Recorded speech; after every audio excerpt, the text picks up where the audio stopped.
voulait s'y intéresser en étant acteur, en comprenant bien que finalement on n'avait pas la main sur l'ensemble de la problématique liée au déplacement, aux mobilités, mais qu'on voulait rester malgré tout des acteurs sur ces questions-là et de travailler autour d'une orientation d'aménagement et de programmation, une OAP spécifique mobilité. La politique de mobilité, on l'avait mis en place avant de l'intégrer au PLU. On avait déjà fait un plan qui s'appelait le territoire mobile. Les réflexions en matière d'urbanisme et d'aménagement, à moyen et long terme, et de recoller les morceaux entre les différents territoires mobiles qu'on avait déjà travaillé, le plan d'habitat et le PLU. À l'époque, on avait déjà acté le fait de faire le triangle. Voilà. Évident dans le sens où on avait suffisamment d'exemples sur la collectivité où des projets d'urbanisme ont été lancés par les communes et après il fallait courir derrière le projet pour organiser le déplacement.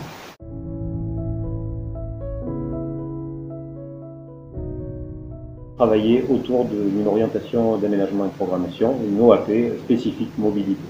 Voilà, qui se décline en 4-5 pages, bien sûr qui font le diagnostic d'état des lieux du territoire, les problématiques et surtout qui tracent, je crois, les perspectives d'évolution, les lignes politiques sur lesquelles demain on tentera de s'inscrire d'une manière ou d'une autre. Ça nous permet en tout cas de pouvoir mettre des outils en place. Par exemple, je l'évoquais tout à l'heure, des zones de densification beaucoup plus importantes, où on prévoit des R4, R+5, et sur notre territoire, c'est pas forcément inimaginable.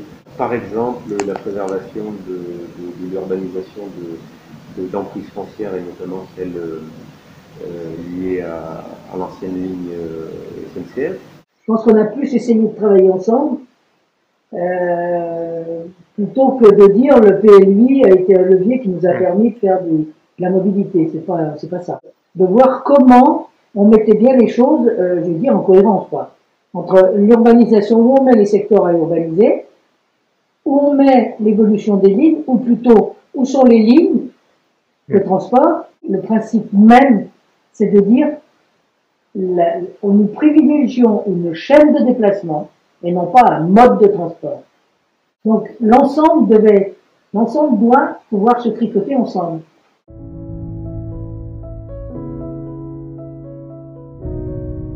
Cette approche-là, elle est intéressante. On y trouve une déclinaison un peu plus concrète des choses. On peut imaginer et fixer déjà les grandes orientations qui nous ont sans doute échappé à l'échelle communale, en tout cas qui n'auraient même pas pu être traitées. Je crois qu'il doit y avoir plusieurs échelles de réflexion. Celle intercommunale me semble en tout cas intéressante. Pour autant, sur une échelle un petit peu plus macro, je l'évoquais aussi tout à l'heure, celle du PETR ou du département. Ça a permis de prendre conscience aussi de l'ensemble des enjeux de la mobilité, de leur impact sur le quotidien de nos citoyens, mais sur l'environnement aussi, à l'ensemble des élus. Ça, c'est pas forcément évident. En termes de mobilité, il faut regarder un territoire. Même le territoire de Grand Chambéry, à mon avis, n'est pas suffisant. Parce que les mobilités qui viennent sur Grand Chambéry, qui sortent de Grand Chambéry, elles vont ailleurs, elles viennent de l'extérieur.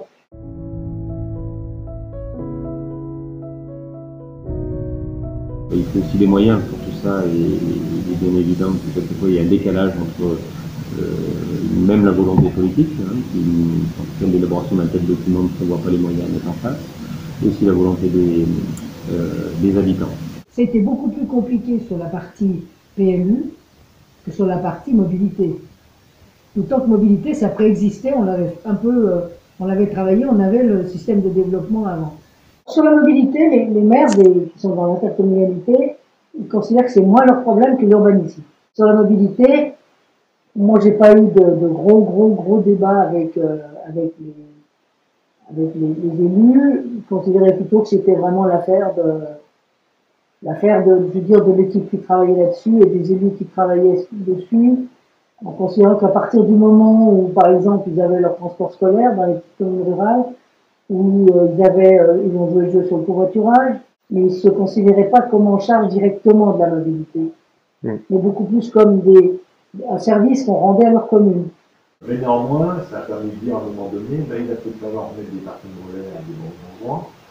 Et là, du coup, les communes rurales, quand on arrive pour travailler sur le plan chambérien, où est-ce que ça serait plus judicieux et où est-ce qu'on pourrait mieux s'y retrouver pour que quelque part on soit inséré dans cette réflexion des déplacements.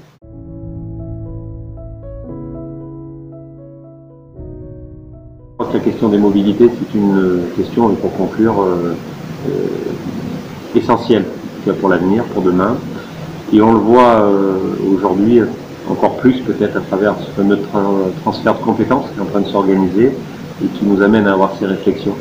La réussite, en tout cas, de l'élaboration d'un tel document, elle tient d'abord dans un portage politique fort de l'ensemble des élus. Je crois aussi que, quelque part, c'est le gage d'une autorité un peu morale et politique sur les questions d'urbanisme qui sont quelquefois difficiles à défendre. L'intérêt général devant les citoyens, quelquefois des amis, quelquefois des voisins à qui on a du mal à dire non.